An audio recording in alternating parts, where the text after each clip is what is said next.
How to record audio on ClipChamp.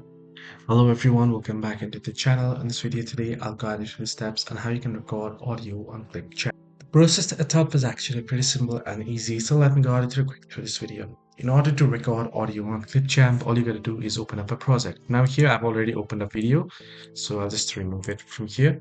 But you wanna open up the project, then you can see on the left hand side, if you don't get this menu, you should be able to see it here, your media, record and create, content library and such. Tap on record and create. You'll get the option to record your screen and camera both. You'll get the option to record only your camera or only your screen. And you can see the audio option. Tap on audio and it'll ask you to allow the access, right? So you want to go ahead and allow the access here. And once you have allowed the access here, you should be able to start recording, which you can later edit it.